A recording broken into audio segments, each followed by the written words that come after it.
Hello everyone and welcome to programming prep. So इसके पहले आप लोग ने देखा कि हमने यहाँ पे डार्ट में फॉर लूप और फॉर इन लूप के बारे में हमने देखा था। तो बेसिकली वो लूप के साथ में अब हम लोग एक और लूप देखेंगे कि फॉर ईच लूप कैसे काम करता है डार्ट में।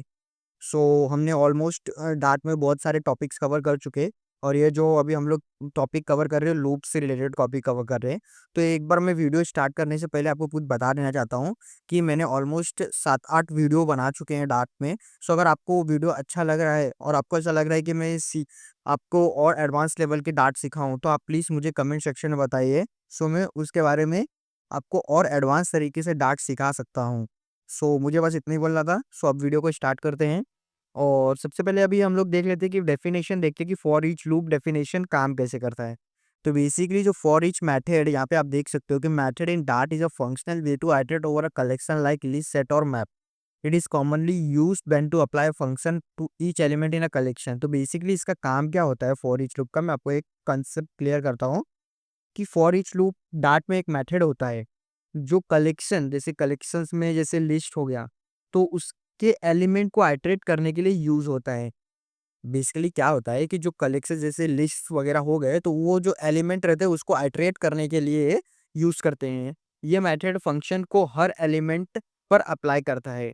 तो ये जो मेथड है फंक्शन के हर एक एलिमेंट पर अप्लाई करता है। पीछे में यहाँ पे सिंटेक्स आपको दिखाता हूँ। तो जैसे कोई भी कलेक्शन समझ लो, कोई भी लिस्ट है, उसके ऊपर हमने फॉर ईच लगाया, तो ये एलिमेंट के अंदर उसके हर एक आइटम हमें एक्सेस होंगे।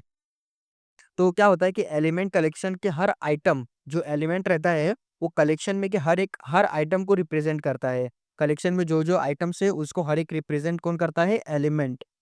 और जो भी लॉजिक आप फॉर ईच के अंदर देंगे वो हर आइटम पर अप्लाई होता है। तो बेसिकली जो फॉर ईच के अंदर इसके अंदर अगर आप जो भी लॉजिक अप्लाई करते हो, तो वो हर एक आइटम के ऊपर चलता है। तो बेसिकली क्या होता है कि हमें अगर कोई फंक्शंस बनाना है और हर एक आइटम के ऊपर हमें अप्लाई करना है, तो हम लोग यहाँ पे फॉर ईच का यूज करते हैं। तो इसीलिए इसे यहाँ पे कहा गया है कि it's a functional way to iterate over a collection like list.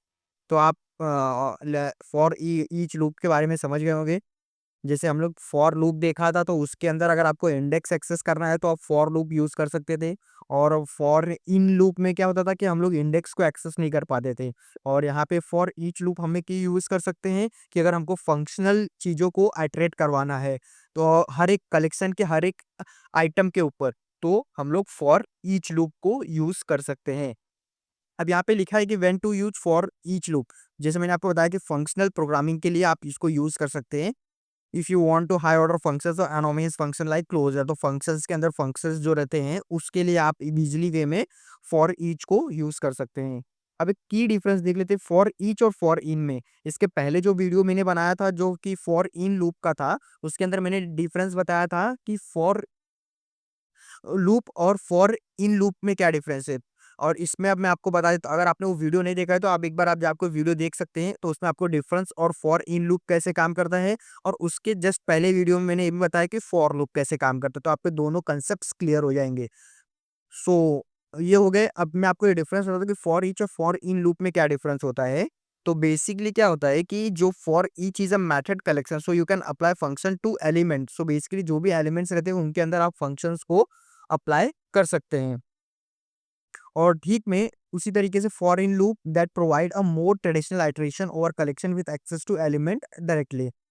मैं आपको सिंपली एक डेफिनेशन बस बता देता हूँ कि बेसिकली क्या होता है। तो फॉर ईच होता है फंक्शनल स्टाइल लूप होते हैं, और जो फॉर इन लूप होता है जिसमें आप डायरेक्टली एलिमेंट को एक्सेस कर सकते हैं।